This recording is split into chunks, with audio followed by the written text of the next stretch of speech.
Hello students हमने Indian contract act के lecture series को शुरू किया था। काफ़ी लेक्चर भी बनाए हैं तो काफ़ी टॉपिक पे। और जो आज का टॉपिक है वो है essential element of valid contract, जो कि इंडियन कॉन्ट्रैक्ट एक्ट का बहुत ही ज़्यादा इम्पोर्टेंट, ज़रूरी, महत्वपूर्ण टॉपिक है कि what are the essential element of valid contract. Students, essential elements of valid contract का पता करने से पहले हमें पता होना चाहिए कि कॉन्ट्रैक्ट का मतलब क्या होता है। तो स्टूडेंट्स, मैं आपको बता दूं कि जो इंडियन कॉन्ट्रैक्ट एक्ट है उसका सेक्शन 2H, जो section 2H Indian contract act का वो वैलिड कॉन्ट्रैक्ट को डिफ़ाइन करता है। और वैलिड कॉन्ट्रैक्ट को कैसे डिफ़ाइन करता है? Contract means an agreement enforceable by law. जो सेक्शन 2H है वो वैलिड कॉन्ट्रैक्ट को कैसे डिफाइन करता है कि valid contract means an agreement plus enforceable bye law. अर्थात जिन जिन एग्रीमेंट को एनफोर्सेबल बाय लॉ किया जा सकता है वो वैलिड कॉन्ट्रैक्ट हैं, और जिन जिन एग्रीमेंट को एनफोर्सेबल बाय लॉ नहीं किया जा सकता वो वैलिड कॉन्ट्रैक्ट भी नहीं है। जो एग्रीमेंट है वो तो हज़ारों किस्म के हो सकते हैं, जैसे कि एग्रीमेंट जो हैं वो डोमेस्टिक नेचर के हो सकते हैं, डोमेस्टिक एग्रीमेंट हो सकते हैं। जो एग्रीमेंट हैं वो तो अपने कमर्शियल नेचर के भी हो सकते हैं,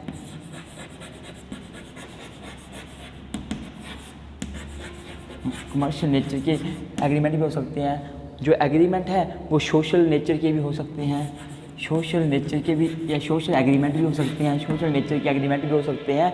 अर्थात एग्रीमेंट तो बहुत किस्म के हो सकते हैं, लेकिन जो एग्रीमेंट जो है एनफोर्सेबल बाय लॉ होंगे वही कॉन्ट्रैक्ट बनेंगे। इसका मतलब ये हुआ कि जो एग्रीमेंट एनफोर्सेबल बाय लॉ नहीं है, जो एग्रीमेंट एनफोर्सेबल बाय लॉ नहीं है वो कॉन्ट्रैक्ट भी नहीं बन पाएंगे। और इसका मतलब ये हुआ मेरे दोस्तों कि जो एग्रीमेंट है वो एक बाय टर्म है। एग्रीमेंट बहुत सारे हो सकते हैं, social, commercial, domestic agreement by term है, बहुत सारे हो सकते हैं।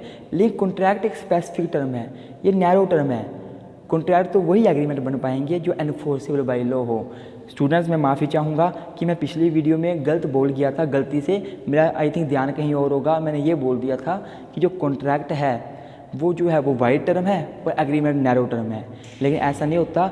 जो एग्रीमेंट है वो वाइड टर्म होती है, कॉन्ट्रैक्ट नैरो टर्म होती है, क्योंकि एग्रीमेंट तो हज़ारों किस्मों के हो सकते हैं, सोशल एग्रीमेंट, कमर्शियल एग्रीमेंट, इसके अलावा मैंने यहाँ लिखे भी और डोमेस्टिक एग्रीमेंट।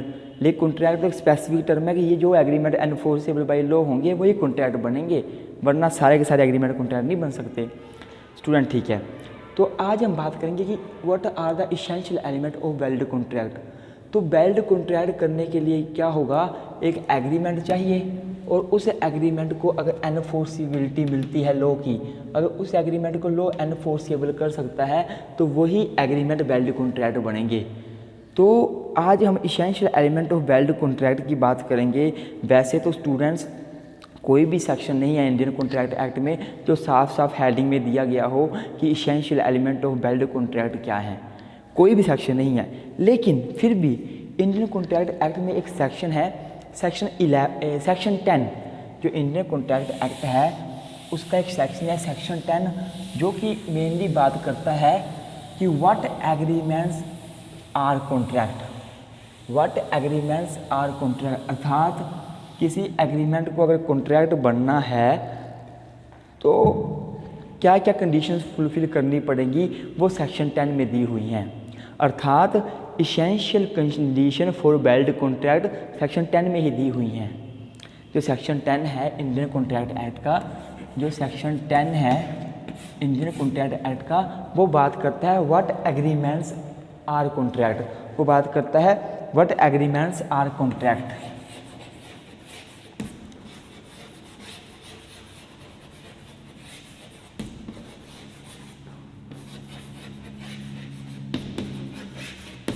मैं आपको पहले बता चुका कि all agreements are not contract, only those agreements are contract which can be enforced by law. अर्थात जो एग्रीमेंट सेक्शन 10 में कंडीशनों को फुलफिल करके बनाए गए हैं वो सारे के सारे एग्रीमेंट कॉन्ट्रैक्ट होंगे। अर्थात essential condition for valid contract जो सेक्शन 10 में दी गई हैं।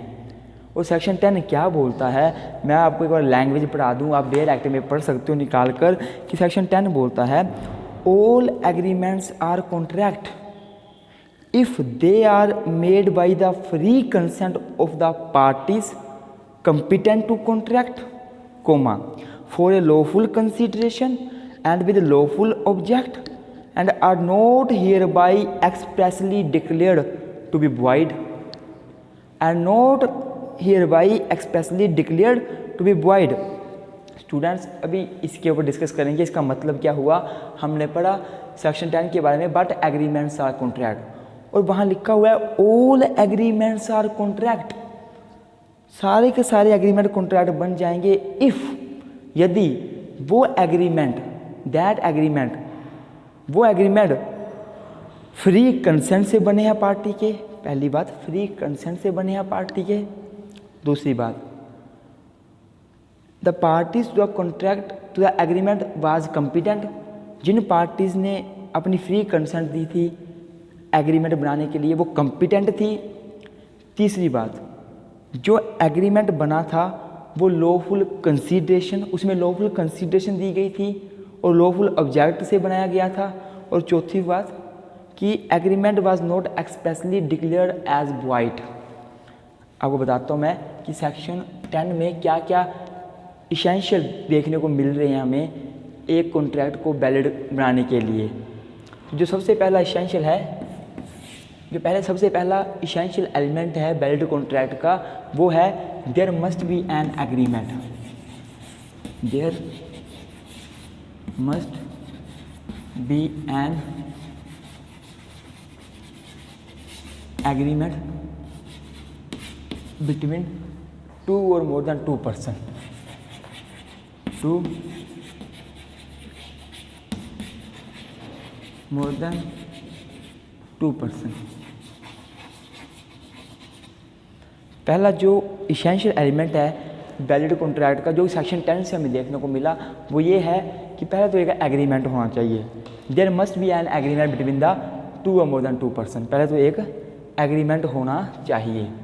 दूसरा, सच एग्रीमेंट, दूसरा जो मुझे इसेंशियल देखने को मिला सेक्शन 10 के अनुसार वैलिड कॉन्ट्रैक्ट का, अर्थात एक एग्रीमेंट को कॉन्ट्रैक्ट बनने के लिए पहला इसेंशियल तो यही हो गया कि एक एग्रीमेंट होना चाहिए। दूसरा, parties to the agreement must enter into agreement with their free consent, that is the consent of party must be free. The consent of parties entering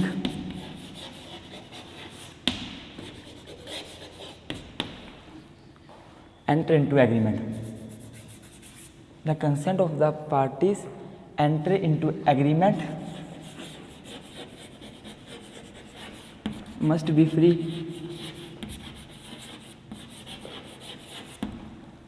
अर्थात सबसे पहला इसेंशियल एलिमेंट क्या हो गया वैलिड कॉन्ट्रैक्ट का कि पहले तो एक एग्रीमेंट होना चाहिए, there must be an agreement.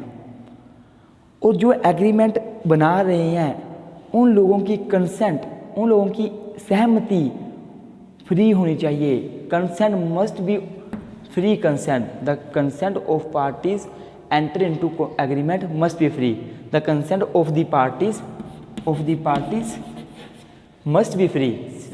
सीधे लिख दो आप, consent of the parties must be free या consent of the parties enter into agreement, enter into an agreement, enter into an agreement must be free.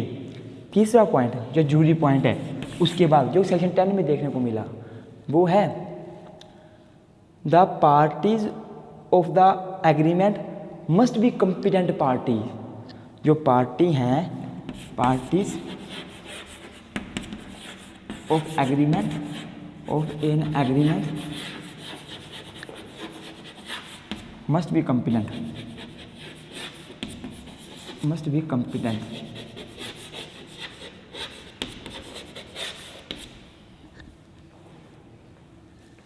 जो तीसरा essential देखने को मिला सेक्शन 10 के अनुसार for making any agreement as contract. तो पहला तो ये हो गया कि there must be an agreement. दूसरा, the consent of the parties enter into agreement must be free. तीसरा, parties to such an agreement must be competent. जो पार्टीज एग्रीमेंट में एंटर कर रही हैं वो कम्पिटेंट होनी चाहिए। कम्पिटेंसी का मतलब क्या है? जो सेक्शन 11 है इंडियन कॉन्ट्रैक्ट एक्ट का, वो बताता है कि कौन सी पार्टीज कम्पिटेंट मानी जाएगी एग्रीमेंट में एंटर करने के लिए। एक माइनर कभी कम्पिटेंट पार्टी नहीं मानी जाती। एक अनसाउंड माइंड का व्यक्ति वो कभी भी कम्पिटेंट नहीं माना जाता। तो कौन कौन से पार्टीज कम्पिटेंट हैं? तीसरा, ये सारे के सारे इसेंशियल होने चाहिए किसी भी एग्रीमेंट को कॉन्ट्रैक्ट बनाने के लिए, ये सभी उपस्थित होने चाहिए। चौथा आ गया, the agreement there must be lawful consideration and lawful object with respect of such agreement. चौथा पॉइंट यही था, आप पढ़ सकते हो नहीं तो। There must be lawful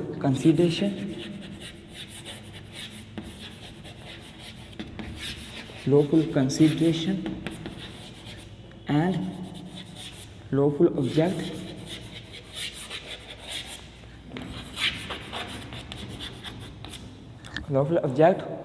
of such agreement।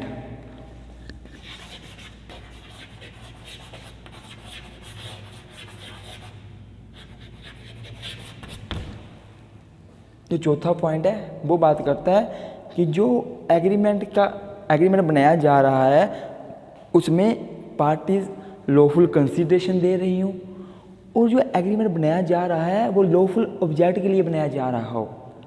आपको बता देता हूँ मैं एक बार कि क्या मतलब है। जैसे कि मैं मान लो किसी पर्सन को ए को बोलता हूँ कि मैं तेरे को 10 लाख रुपए दूंगा, तू जेड का मर्डर कर दे। ए को मैंने ऑफ़र किया मैं तेरे को 10 लाख रुपए दूंगा और तू जेड का मर्डर कर दे। मैंने उसके साथ एग्रीमेंट बना लिया, हमारा एक एग्रीमेंट बन गया।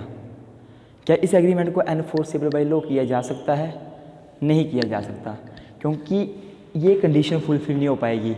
That is the agreement must be lawful agreement and it must be made for lawful consideration. यहाँ पे लॉफुल कंसिडरेशन नहीं है। अगर आप ये सोच रहे हो सर कंसिडरेशन का मतलब क्या होता है, तो मैंने पहले भी बताया था मेरी वीडियो में, अभी भी बता रहा हूँ। कंसिडरेशन का मतलब होता है समथिंग इन रिटर्न, बदले में क्या मिलेगा। जैसे मैंने ए को बोला कि जेड का मर्डर कर दे, मैं तेरे को 10 लाख रुपए दूंगा। अगर ए जेड का मर्डर कर देता है तो ए को कंसिडरेशन क्या मिल रही है? 10 लाख रुपए। और मुझे क्या कंसिडरेशन मिल रही है? जेड का मर्डर, डेड बॉडी जो मुझे मिलेगी वो मेरे लिए कंसिडरेशन होगी। तो समथिंग इन रिटर्न, बदले में क्या मिल रहा है? मुझे 10 लाख रुपए दे के बदले में जेड का मर्डर हुआ दिख रहा है कि वो मर गया है, और दूसरे व्यक्ति को जेड का मर्डर करने के बदले में 10 लाख रुपए मिल रहे हैं। अर्थात ए के लिए कंसिडरेशन 10 लाख रुपए है और मेरे लिए कंसिडरेशन जेड का मर्डर है। तो ऐसे एग्रीमेंट कभी भी एनफोर्सेबल बाय लॉ नहीं होते, क्योंकि agreement must be one where there must be lawful consideration and lawful object of such agreement लिखा हुआ है। जो 5वां पॉइंट है मैं यहाँ लिख देता हूँ।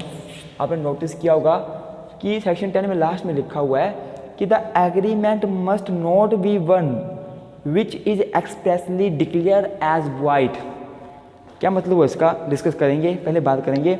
द एग्रीमेंट यहाँ लिखा हुआ देखो कि and are not hereby expressly declare to be void, यहाँ लिखा हुआ है द एग्रीमेंट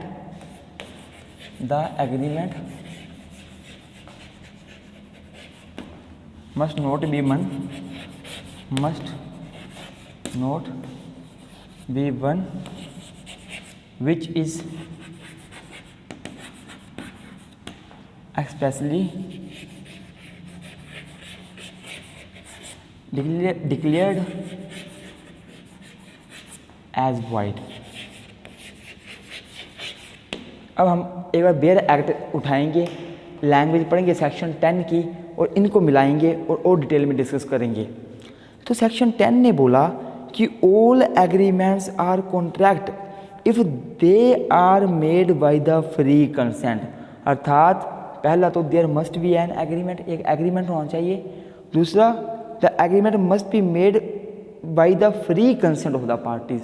जो एग्रीमेंट की पार्टीज़ हैं, क्योंकि एग्रीमेंट बनाने के लिए 2 पार्टीज़ चाहिए या 2 से ज़्यादा भी हो सकती हैं, तो जो पार्टीज़ हैं उनकी कंसेंट फ्री होनी चाहिए।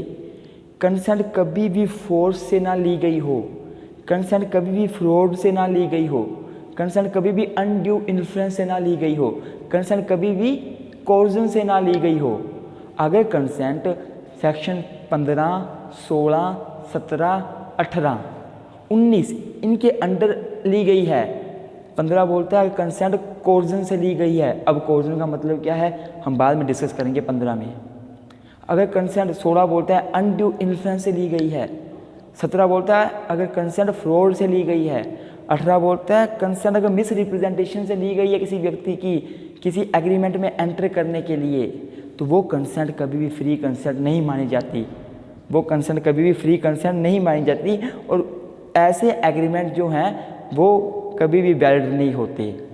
तो बोलने का मतलब ये हुआ कि all agreements are contract if they are made by the free consent of the parties. Free consent of the parties. Competent to contract, parties competent to contract भी होनी चाहिए। अगर मान लो 2 व्यक्ति कॉन्ट्रैक्ट में एंटर करते हैं, एग्रीमेंट में एंटर करते हैं, जिनकी उम्र 18 साल से कम है, 18 साल से कम उम्र के 2 व्यक्ति, 2 लड़के हैं 18 साल से कम उम्र के, वो किसी एग्रीमेंट में एंटर करते हैं, अपनी फ्री कंसेंट देते हैं, तो क्या वो एग्रीमेंट कॉन्ट्रैक्ट बन सकता है? कभी नहीं बन सकता, क्योंकि 18 साल से छोटे बच्चे, कम उम्र के लड़के एग्रीमेंट में एंट्री नहीं कर सकते, क्योंकि वो कंपिटेंट पार्टीज़ नहीं हैं। अगर कंपिटेंट पार्टी तभी मानी जाएगी अगर वो 18 साल से ज़्यादा उम्र के हैं या और वो साथ में साउंड माइंड भी हैं। तो मतलब कि ये भी होना चाहिए। मतलब बोलने का ये हुआ कि सर ठीक है सर,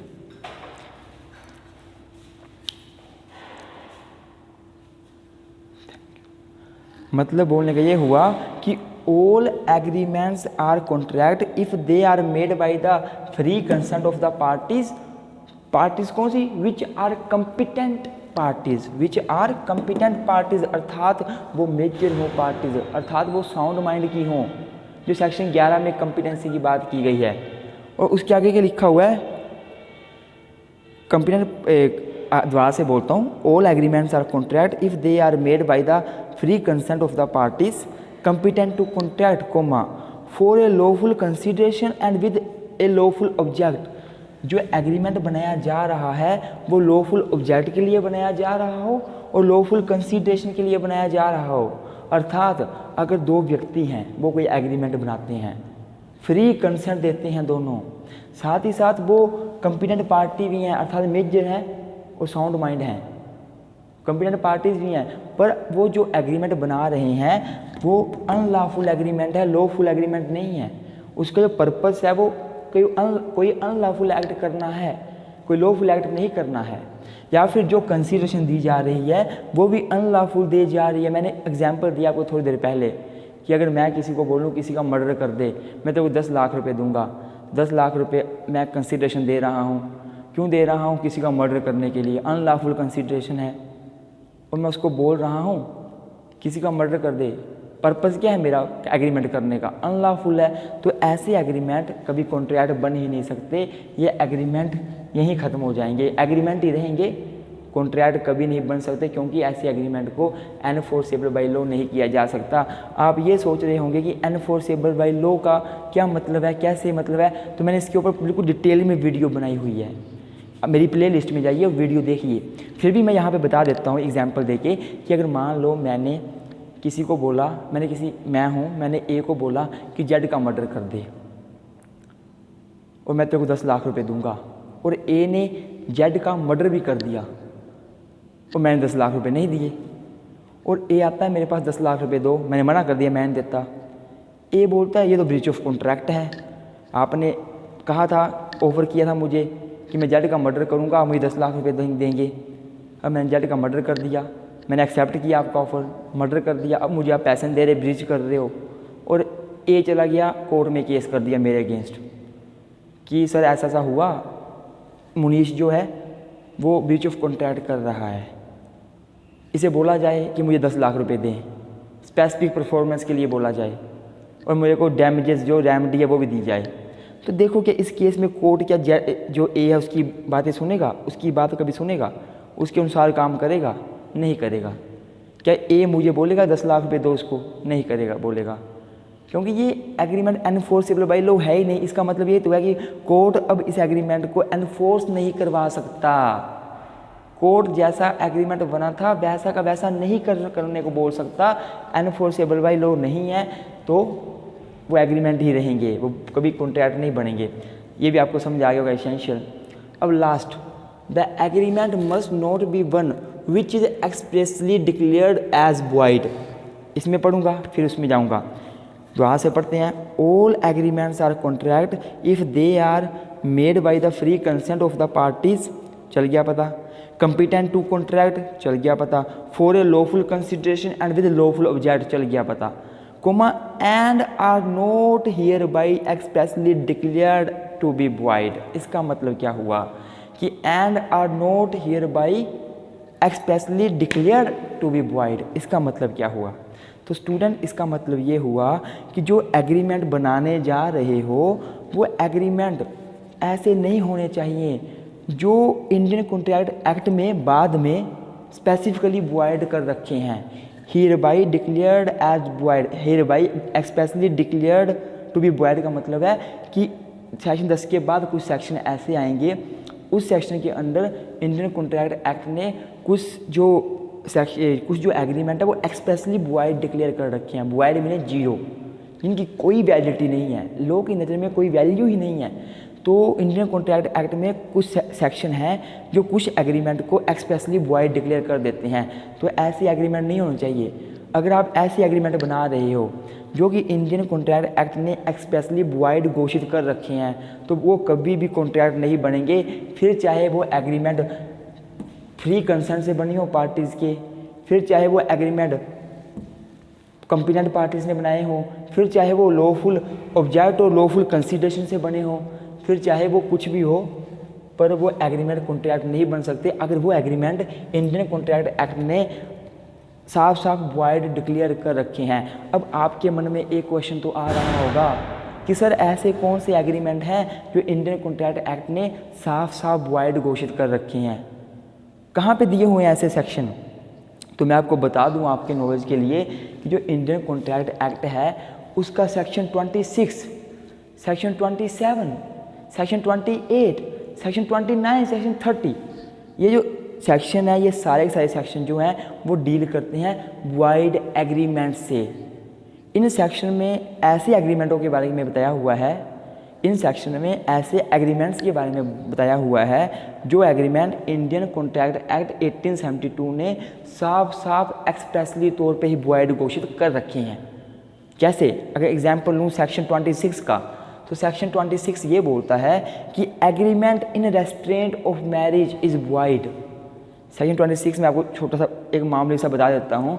26 ये बोलता है कि कोई भी व्यक्ति किसी दूसरे व्यक्ति के साथ ऐसा एग्रीमेंट नहीं कर सकता जिसमें वो व्यक्ति उस दूसरे व्यक्ति को मैरिज करने से रोकता हो।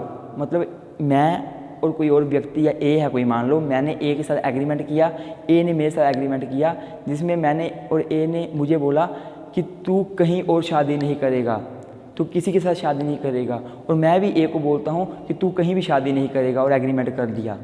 अब देखो हम मेजर पार्टीज़ हैं, हम कंपिटेंट पार्टीज़ हैं, हम जो एक दूसरे की शादी रोक रहे हैं वो कोई अनलॉफुल काम भी नहीं है, इन द सेंस कि वो मतलब कि कोई इलीगल काम भी नहीं है, शादी रोक रहे हैं बस हम नहीं करेगा।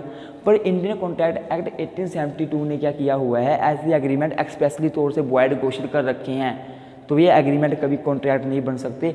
अर्थात मतलब ये हुआ कि कल को मान लो मैंने किसी ए के साथ एग्रीमेंट किया था शादी ना करने का और ए ने मेरे साथ किया था शादी ना करने का, पर होता क्या है हम दोनों में से कोई एक जो है कहीं और शादी कर लेता है, मतलब ब्रीच कर दिया।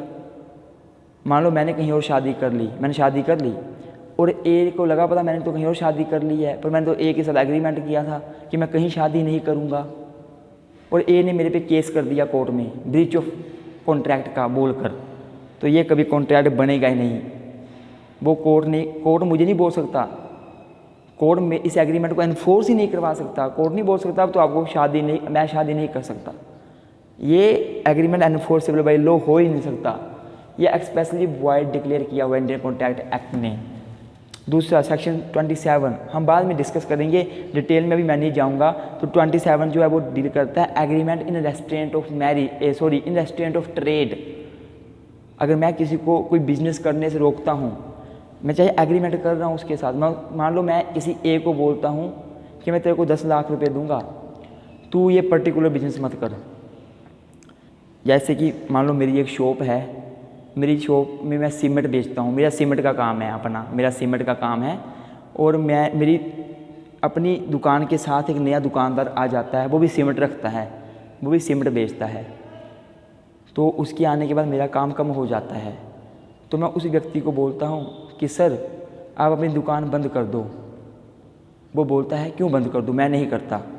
मैं बोलता हूँ मैं आपको एक ऑफ़र देता हूँ, मैं एक ऑफ़र दे रहा हूँ, आप अपनी दुकान बंद कर दो, कहीं और खोल लो, यहाँ से बंद कर दो, मैं आपको 10 लाख रुपए दूंगा दुकान बंद करने के लिए। मैंने एग्रीमेंट कर लिया, मैंने ऑफ़र किया, उसने एक्सेप्टेंस की। जब एक ऑफ़र करता है, दूसरा पार्टी एक्सेप्टेंस करती है, दोनों को कंसीडरेशन मिल रही हो। क्या कंसीडरेशन मिल रही है यहाँ पे? जो नई दुकानदार है उसको मैं 10 लाख रुपए दे रहा हूँ, उसको 10 लाख रुपए की कंसीडरेशन मिल रही है। वो दुकान मेरे लिए बंद कर रहा है, मुझे उसकी दुकान बंद मिलेगी, वो मेरे लिए कंसीडरेशन है, तो वो एग्रीमेंट बन जाता है। लेकिन ये एग्रीमेंट कभी भी एनफोर्स नहीं किया जा सकता। अर्थात अगर मान लो कल को वो दुकान बंद करके चला जाता है कहीं, और मैं उसको 10 लाख देने से मना कर देता हूँ, या फिर मैंने उसको 5 लाख दे दिया, 5 लाख नहीं दे रहा, और उसने कोर्ट में केस कर दिया वो 5 लाख लेने के लिए बचे हुए, तो ये एग्रीमेंट जो है वो वॉइड एग्रीमेंट है सेक्शन 27 के अंडर, क्योंकि हम किसी को रेस्ट्रेंट नहीं कर सकते बिजनेस करने से कोई, और ऐसा एग्रीमेंट वॉइड होगा, कोर्ट इसको नहीं सुनेगा, कोर्ट इसको नल एंड वॉइड घोषित कर देगा, और कोर्ट कुछ नहीं कर सकता, कोर्ट इसको एनफोर्स नहीं कर सकता, तो ऐसे एग्रीमेंट वॉइड होंगे। तो आज हमने क्या पढ़ा, हमने essential elements of valid contract पढ़ा, जिसमें हमें पता चला कि एग्रीमेंट जो है कब एक कॉन्ट्रैक्ट बन सकता है। तो हमने 5 इसेंशियल पढ़े। पहला पढ़ा there must be an agreement between 2 और मोर देन 2 पर्सन। दूसरा पढ़ा कि parties to the agreement must given the free consent. तीसरा पढ़ा parties to the agreement must be competent parties. चौथा पढ़ा कि there must be lawful consideration and lawful object of such agreement. And पांचवा पढ़ लिया कि the agreement must not be one which is expressly declared as void by the Indian contract act. कौन से agreement void साफ साफ कर रखे हैं इंडियन कॉन्ट्रैक्ट एक्ट में? जो एग्रीमेंट सेक्शन 26, 27, 28, 29 और 30 में दिए हुए हैं, वो एग्रीमेंट साफ साफ वॉइड घोषित कर रखे हैं। वैसे एग्रीमेंट बनाओगे आप, फिर चाहे आप की कंसेंट फ्री हो, फिर चाहे आप कंपिटेंट पार्टीज हो, फिर चाहे लॉफुल कंसिडरेशन हो, लॉफुल ऑब्जेक्ट हो, जो मर्जी हो, तो वो वॉइड ही हैं, एक्सप्रेसली वॉइड हैं, तो उनको भी कोर्ट एनफोर्स नहीं कर सकता, अर्थात वो एग्रीमेंट कभी भी वैलिड कॉन्ट्रैक्ट नहीं बन सकते। तो वैलिड कॉन्ट्रैक्ट बनाने के लिए ये सारे के सारे इसेंशियल फॉलो करने पड़ेंगे। अगर इसमें से एक भी मिस है तो वो एग्रीमेंट कभी वैलिड कॉन्ट्रैक्ट नहीं बन सकता। एक भी मिस है, अर्थात फ्री कंसेंट भी होनी चाहिए, अर्थात लॉफुल कंसिडरेशन भी होनी चाहिए, अर्थात लॉफुल ऑब्जेक्ट भी होना चाहिए, अर्थात पार्टीज जो है वो कंपिटेंट भी होनी चाहिए, उनके बीच एक एग्रीमेंट बना होगा तभी वो कॉन्ट्रैक्ट बनेगा। ये सारी चीज़ें हैं, और वो एग्रीमेंट एक्सप्रेसली वॉइड डिक्लेयर नहीं किया जाना चाहिए इंडियन कॉन्ट्रैक्ट एक्ट के द्वारा। अगर वॉइड डिक्लेयर किया गया है तब भी वो जीरो है एग्रीमेंट, और उसको एनफोर्स नहीं करवाया जा सकता। अब हम नेक्स्ट लेक्चर में डिटेल में पढ़ेंगे ये इसेंशियल सारे के सारे, डिटेल में पढ़ेंगे, इनको एक एक टॉपिक बना के पढ़ेंगे। पर ये मैं आशा करता हूँ आपको ये टॉपिक समझ आया होगा, और इसी के साथ मेरी वीडियो का अंत होता है। मैं आशा करूँगा आपको अच्छी लगी हो वीडियो, तो प्लीज़ लाइक ज़रूर करें वीडियो को, और चैनल को सब्सक्राइब करना ना भूलें, ताकि आपको आगे भी लॉ से रिलेटेड ऐसी वीडियो मिलती रहें। Thank you.